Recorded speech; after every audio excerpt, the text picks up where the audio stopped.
The conference room fell silent as Dad stood at the head of the table, his hand resting on my sister Rachel's shoulder. After careful consideration, he announced to the board, "I've chosen my successor as CEO of Phillips Global." I already knew what was coming. The looks of pity from the board members said it all. Rachel will be taking over effective immediately. Dad beamed at my older sister who sat perfectly poised in her designer suit. She has the traditional business background this company needs. Traditional. His favorite word when describing Rachel's Harvard MBA versus my computer science degree from MIT. While she spent her summers interning at Goldman Sachs, I was building algorithms in my garage. She played golf with clients. I played with code. Michael, Dad added, barely glancing my way, will remain in his role as head of technology. Head of technology. A fancy title for being stuck in the basement with the IT department, far from any real decision-making power.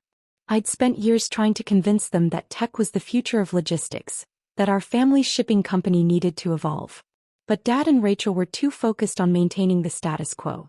"Congratulations, sis," I said later as Rachel packed up her old office for the move to the executive floor. "I'm sure you'll do great things with Dad's quarterly golf meetings." She sighed, adjusting her perfect blonde hair. "Don't be bitter, Mike. You know this makes sense. I understand business. You understand computers." The way she said computers, like it was a child's toy instead of the force reshaping global commerce. That night I sat in my apartment, staring at the business plan I'd been developing in secret. Shipstream, an AI-driven logistics platform that could revolutionize supply chain management. The prototype was already running, handling small local deliveries with an efficiency rate that made Phillips Global look like a horse and buggy operation. My phone buzzed. A text from my best friend and coding partner Alex. "Heard about the announcement. Ready to stop playing nice and show them what real innovation looks like." I looked at the family photo on my desk. Dad, Rachel, and me at last year's company picnic. They were both wearing Phillips Global polos, discussing golf handicaps while I tried to explain blockchain applications in shipping. "Time to waste some venture capital," I texted back. 3 months later, Shipstream launched quietly in the Seattle market. No fancy announcement, no press release. Just a simple app that let businesses track and optimize their shipments with unprecedented precision. "Your algorithms are insane," Alex said, watching our user numbers climb. "We're processing deliveries 60% faster than traditional carriers." I was about to respond when my phone lit up with Rachel's face. "Hey little brother," she chirped. "Haven't seen you at the office lately. Dad's worried you're not taking your role seriously." "Been busy," I replied, watching another 100 users sign up in real time. "Well, we're having a board meeting tomorrow. Quarterly results. Try to make it. And please wear a proper suit this time." I smiled, thinking of the venture capital meeting I had scheduled instead. "Sorry, Rach. I've got more important things to do than watch you and Dad discuss golf memberships." "Michael," her voice sharpened, "this is the family business. Your inheritance. Your legacy." "No," I said quietly, "it's your inheritance. I'm building my own legacy." 6 months after launch, Shipstream was handling logistics for half the startups in Seattle. Our AI system was learning, evolving, getting faster with every delivery. Phillips Global hadn't even noticed us yet. We were too small for their radar, too tech for their traditional outlook. Then came the Amazon contract. I was in our new office, a converted warehouse in the tech district, when the news broke. Our AI had caught the attention of their logistics department. They wanted to pilot Shipstream for their West Coast operations. "Holy shit," Alex breathed, staring at the contract figures. "This is game-changing," I finished. My phone buzzed again. "Rachel." I let it go to voicemail, focusing instead on the CNBC headline flashing across our wall monitor. Tech startup Shipstream signs major deal with Amazon, disrupts traditional logistics market. The message she left was short. "Michael, why didn't you tell us? Dad wants to meet. Tomorrow." I texted back a single word, "Busy." That night, I drove past Phillips Global's headquarters. The building where I'd grown up watching Dad and Rachel play their corporate games. The logo looked dated now, a relic of the old way of doing things. My phone lit up one more time. A message from Dad. "Son, we need to talk about what you're doing. This isn't how family businesses work." I smiled, thinking of tomorrow's headlines, the valuation numbers our investors were projecting, the future I was building while they clung to the past. You're right, Dad, I whispered to the empty car. This isn't how family businesses work. This is how empires are built. The morning after the Amazon announcement, Phillips Global's stock dropped 12%. By lunchtime, their biggest clients were calling, asking about Shipstream's technology. By dinner, Rachel had left 6 voicemails, each more desperate than the last. I ignored them all, focused on the wall of screens in our command center. Shipstream's AI was handling thousands of deliveries in real time, each route optimized, each package tracked with precision that made Phillips Global's systems look prehistoric. Microsoft just called, Alex announced, bursting into my office. They want to integrate Shipstream into their supply chain platform. And Phillips Global? I asked, though I already knew the answer. Bleeding clients. Turns out companies prefer AI efficiency over golf course handshakes. My phone buzzed, Rachel again. This time I picked up. How could you do this? She demanded. Our stock is tanking. Dad's having emergency board meetings. Our clients are jumping ship. Interesting choice of words, I replied. Speaking of ships, how's that fleet modernization project I proposed last year? The one you and Dad called unnecessarily complicated? This isn't funny, Michael. This is our family legacy. No, Rachel. Phillips Global is your legacy. Shipstream is mine. I hung up as another alert flashed across my screens. Shipstream's valuation had just hit $2 billion, surpassing Phillips Global's market cap for the first time. The next morning, a familiar face appeared in our office lobby. Dad looked out of place among the young tech workers, his traditional suit a stark contrast to their casual attire. Nice place, he said, taking in the modern workspace. Very. Silicon Valley.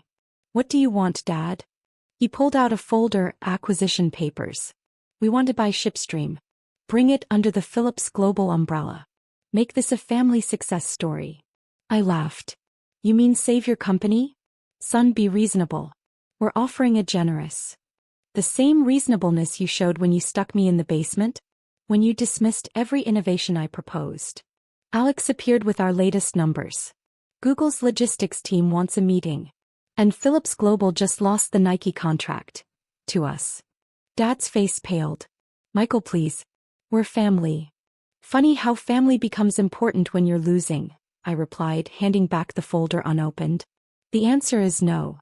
That afternoon, Rachel stormed in, designer heels clicking against our polished concrete floors. You have to stop this, she demanded. Do you know what you're doing to Dad? To our reputation? I pulled up Shipstream's performance dashboard. See these numbers, sis? This is what happens when you understand modern business. When you see that the future isn't about country club memberships and quarterly golf meetings. We can work together, she pleaded. Cuz. Equal partnership. Like the equal partnership Dad offered me. The basement office with the fancy title. My phone lit up with another alert. Shipstream expands to European markets. Phillips Global shares drop another 8%. Rachel stared at the notification, reality finally sinking in. You're not just competing with us, she whispered. You're replacing us. No, I corrected her. I'm evolving. Something Phillips Global never learned to do. The next week brought a parade of headlines. Tech startup Shipstream revolutionizes logistics industry. Phillips Global struggles as traditional shipping models become obsolete. David versus Goliath. How a rejected son built a better business. Mom called trying to play peacemaker. Your father admits he made a mistake. He's willing to step down, let you run both companies. Too late, I replied. Shipstream isn't for sale. At any price. In our command center, the AI hummed efficiently, managing a global network that grew larger every day. Alex had just finished a call with Tesla. They wanted to integrate our system into their supply chain. Your sister's outside again, he reported. Third time this week. I watched through the glass as Rachel paced our lobby, her perfect suit wrinkled, her composure cracking. The quarterly board meeting was tomorrow, and Phillips Global's numbers were worse than ever. Should I let her in? Alex asked. I thought about all the years of being sidelined, all the innovations ignored, all the condescending pats on the head. No, I decided. She can schedule a meeting through our corporate office. Just like any other struggling competitor. The Wall Street Journal headline said it all. Phillips Global announces massive layoffs as Shipstream dominates market. The photo showed Dad and Rachel leaving their headquarters, no longer looking like the confident executives who'd once dismissed my computer hobby. My phone rang. The Goldman Sachs number I'd ignored 3 years ago when they'd offered me a junior analyst position. The same position Rachel had said would teach me real business. Mr. Phillips, the partner began, we'd like to discuss taking Shipstream public. I leaned back in my office watching our AI system orchestrate a ballet of global deliveries across the wall of screens. Interesting timing. Wasn't Phillips Global one of your prime logistics clients? We're focusing on the future now. The irony wasn't lost on me. Neither was the notification that popped up on my screen. Phillips Global had just lost their last major international client. To us. Alex burst in, tablet in hand. You need to see this. Rachel's doing a CNBC interview. On screen, my sister sat in Phillips Global's fading headquarters, her designer suit unable to hide her desperation. We're announcing a strategic restructuring, she was saying. Phillips Global is adapting to market changes. You mean responding to Shipstream's dominance? The reporter interrupted. The company started by your own brother after you and your father passed him over for CEO. Rachel's perfect smile cracked slightly. Michael's venture has certainly made an impact, but Phillips Global's legacy. A legacy currently worth less than 10% of Shipstream's market value, the reporter finished. I muted the interview as Mom's number flashed on my phone. Michael, please, she began without preamble. Your father's not sleeping. Rachel's barely holding things together. Just name your price. It was never about the price, Mom. Then what was it about? I looked at the framed article on my wall. The first time Dad had been quoted about Shipstream, dismissing us as amateur tech enthusiasts playing with shipping. Next to it hung our latest innovation, AI-powered drones that were revolutionizing last-mile delivery. It was about seeing the future while they clung to the past. The next day, Phillips Global's board called an emergency meeting. Their stock had dropped another 15% after Rachel's interview. Rumors of bankruptcy were swirling. Your father's stepping down, Alex reported, reading the breaking news. Rachel too. The board's bringing in outside management. I watched through our office windows as Seattle's sunset painted the sky. Somewhere across town, in the building where I'd once been relegated to the basement, my family was facing the end of their era. Sir. My assistant appeared. Your sister's here again. And she's not alone. Rachel and Dad stood in our lobby, looking small against the backdrop of Shipstream's success. Gone were the designer suits and confident postures. They carried folders, probably another desperate merger proposal. Let them in, I said finally. They entered my office like chastened children, taking in the empire I'd built while they weren't watching. The wall screens displayed our global operations, thousands of deliveries, all managed by the technology they'd dismissed. The board's given us 48 hours, Dad began, his voice rough. Either we find a solution or they're selling Phillips Global for parts. Rachel spread out their documents. We've structured a merger proposal. You'd have complete control. The Phillips Global name would. Would what? I interrupted. Add value to Shipstream? Bring our technology back to the Stone Age. Son, Dad tried again, I know we made mistakes. Mistakes. I pulled up our comparison charts. Shipstream processes more deliveries in an hour than Phillips Global handles in a month. Our AI systems have revolutionized an industry while you were planning golf tournaments. We can learn, Rachel pleaded. Adapt. You can teach us. I studied their faces. The father who'd never trusted my vision, the sister who'd thought a Harvard MBA made her better suited for business. 3 years ago, I said quietly, I came to you with ideas. Innovation. A path to the future. You said I was wasting my time. We were wrong, Dad whispered. Yes, you were. And now you want me to save you. Rachel's eyes filled with tears. We're family. Family. I laughed. Family trusts each other. Believes in each other. You treated me like a tech support intern. The screens behind me lit up with new contracts, new partnerships, new victories. Shipstream wasn't just succeeding. We were redefining what success looked like in the logistics industry. Here's my offer, I said finally. Phillips Global's client list. Physical assets. Distribution networks. We'll buy them at market value. But the company, Dad started, will be absorbed into Shipstream. No merger. No partnerships.